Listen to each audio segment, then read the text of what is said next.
τα σύννεφα ανάμεσά μας, μείνε στα όνειρά μου.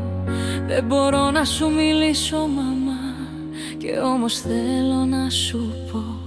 Ξέρεις πως είναι μάνα να είσαι μόνη σε αυτή τη γη, πως λαχταρώ και τρεμώ για μια σου αγκαλιά.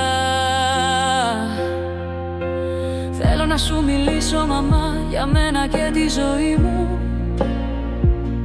Θέλω να ξέρεις μαμά πως αυτός δεν είναι σαν τους άλλους, είναι διαφορετικός. Άκου πως είναι μαμά. Είναι αξιόπιστος, είναι στοργικός, καλοκαρδός και αγαθός. Είναι τόσο απλός και τρυφερός μαμά. Είναι μόνο δικός μου μαμά, είναι δικός μου μόνο. Είναι βράχος μαμά, ξέρεις αυτός είναι τόσο αστείος.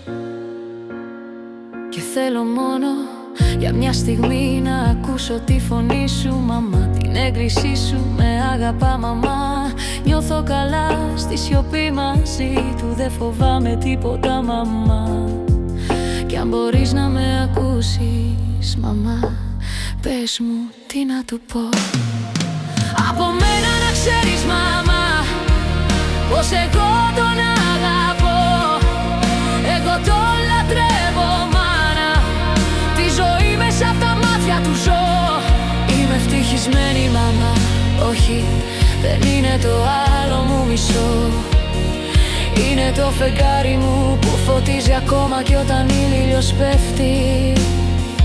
Είναι σύντροφος της ζωής και της διάθεσής μου. Όμως το φεγγάρι κάθε μέρα διαφορετικό κι αλλάζει, έτσι είναι η ζωή μαζί του. Είναι αυτός που μπορεί να αλλάξει τη διάθεσή μου μέσα σε μια στιγμή.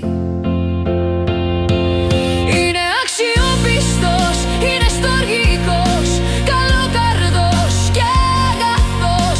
Είναι τόσο απλός και τρυφερός μαμά.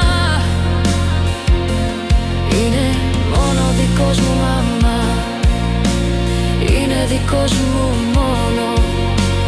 Είναι βράχος μαμά, ξέρεις αυτός είναι τόσο αστείος. Σαν σύννεφα ανάμεσά μας, μείνε στα όνειρά μου μαμά. Μπορείς να με ακούσεις, πες μου πως να συνεχίσω. Είναι δικός μου μόνο μαμά, δικός μου μόνο. Είναι βράχος μαμά.